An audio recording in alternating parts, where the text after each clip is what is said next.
This is lesson number 12 in the beginner series.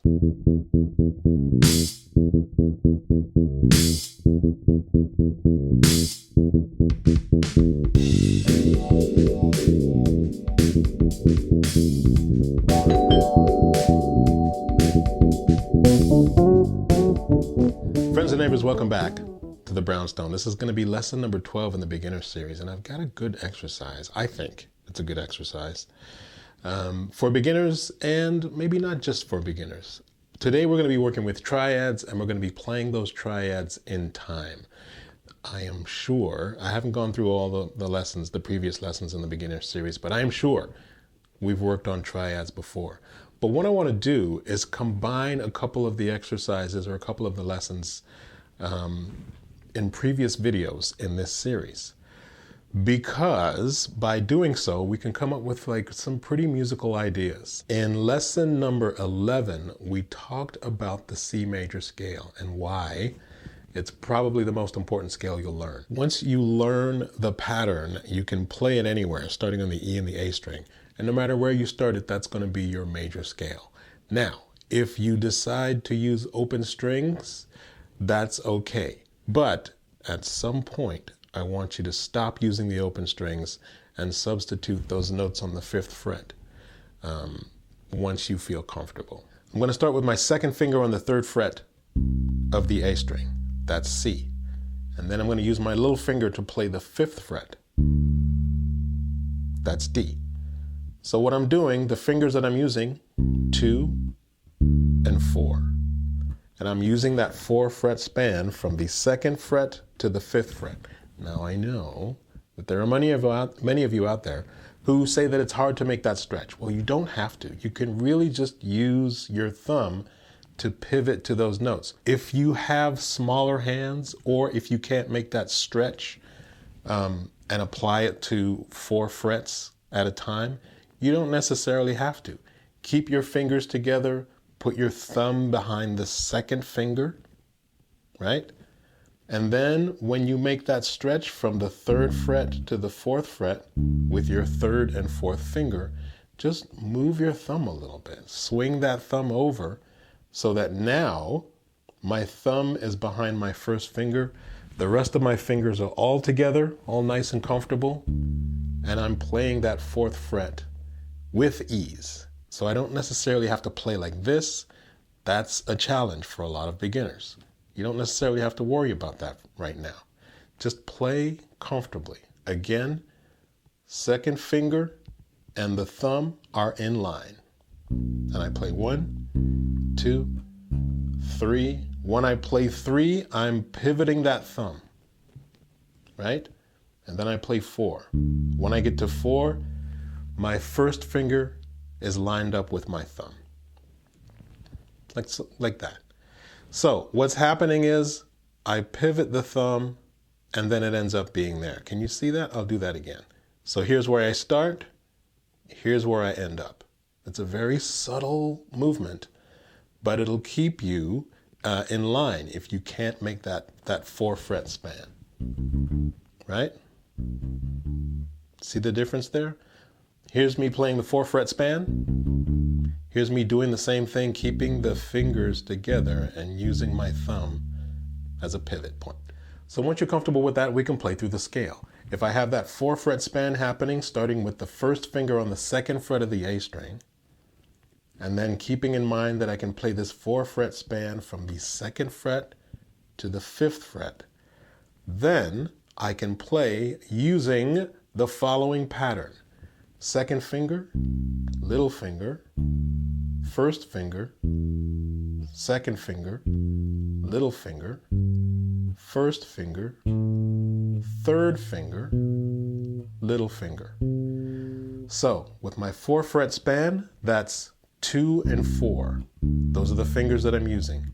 2, 4 on the A string. 1, 2, 4 on the D string. 1, 3, 4 on the A string. And that's the scale. Now, once you've done that, here's what I want you to do. Remember that pattern. Play it backwards, forwards. Make sure you have it under the fingers comfortably. play it back and forth like that. And then once you're comfortable with that, I want you to now number those notes. 1, 2, 3, 4, 5, 6, 7, 8. 8, 7, 6, 5, 4, 3, 2, 1. I want you to really get comfortable with the numbers associated with each of these notes. It's very important, and it's going to come in handy for the rest of your musical career. I guarantee it. So once you've figured that out, now here's how I want you to use these numbers. The way that we play triads is basically playing a note and then skipping a note. So it stands to reason that we can play consecutive odd numbered notes or even numbered notes, and we'll end up with a triad. I'll show you what I mean by that. If I play a C major triad, that's going to be the note C, up to the note E, up to the note G. Now those just happen to be the first, third, and fifth note of the scale, right? So that's 1, 3, 5. So by that logic, I can start from any note of the scale and then play 2 consecutive odd numbered notes or even numbered notes, depending on where I'm starting from. If I start from the root, that's 1, so I can go 1, 3, 5. If I start from the second note, that's 2, so I can play 2, 4, 6, right? These are the notes, the degrees of the scale that I'm working with. Remember, we've numbered the notes from 1 to 8. 1, 2, 3, 4, 5, 6, 7, 8. So I'm just playing first note, third note, fifth note, 1, 3, 5. Then I can play the second note to the fourth note to the sixth note. That's 2, 4, 6. I can go from the third note to the fifth note to the seventh note. That's 3, 5, 7. I can go from the fourth note to the sixth note to the eighth note, or the root, right? That's 4, 6, 8. So 1, 3, 5, 2, 4, 6, 3, 5, 7, 4, 6, 8. And in fact, with this exercise, we're just going to deal with the first 3 triads, right? So we've got a triad starting from C. That's a C major triad. From D, we've got a D minor triad. We can get into the theory of this later on, but for now, I just want you to understand the patterns of these triads. Here we have another minor triad starting from the third note of the scale. So that's 3, 5, 7. Third note, fifth note, seventh note of the scale. Does that all make sense? I hope so. So now that we've established these 3 triads, starting from the first 3 notes of the scale, we can now use these in a more musical context by adding the element of time, which means our trusted friend Anna One will join us to keep time. By the way, I always get asked this question. Anna One is an app called Tempo that I have set up on my iPad. Anna One is set to 80 BPM and I'm using all 4 clicks. Beats 1 and 3 stay on for this exercise because this is the beginner series after all. Let's get used to playing to all 4 of these clicks. Now here's what we're going to do. 1, 2, 3, 4. We're just going to play the first 3 triads using quarter notes, right? So if I start on C, here's my first pattern. 1, 3, 5.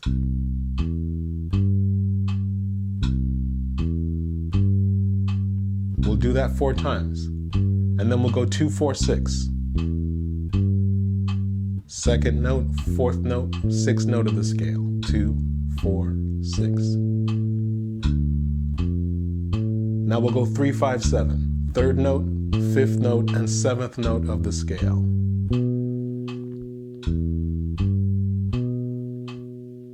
Four times on each. Let's go back to 2, 4, 6.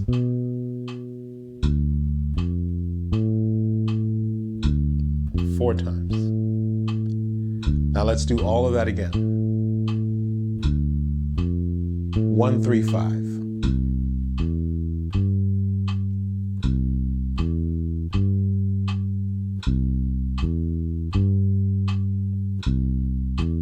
And then we'll go 2, 4, 6.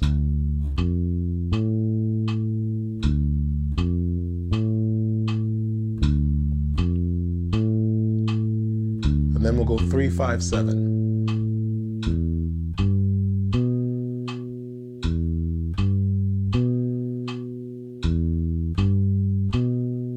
And then back to 2, 4, 6.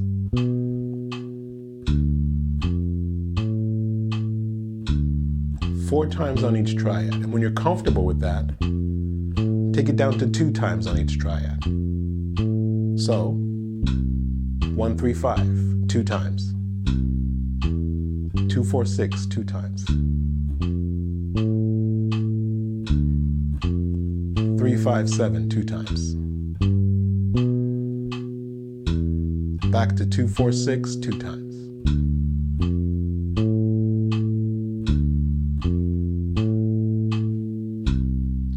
And that's it. Just work with those 3 triads. Get them comfortable, get them under your fingers. There are so many different directions we can go once you get that down. You can play them backwards, you can mix and match, forwards and backwards, you can alternate, play 5, 3, 1, 6, 4, 2, 7, 5, 3, anything you want. You have the numbers in front of you. So once you do that, then you can make up your own sequences and come up with your own different bass lines using these three triads. I hope that makes sense. And that's that, friends and neighbors. I'm going to leave it there. Hey, listen, if you like this video, you know the deal. Like, share, subscribe, donate to the channel if you are able to do so. All of the above is greatly appreciated. And I also appreciate you visiting me here in the brownstone. How do you like what I've done with the place? I'm just in a different room, that's all. But thank you for visiting me once again, and I will see you very soon in the next video. Peace.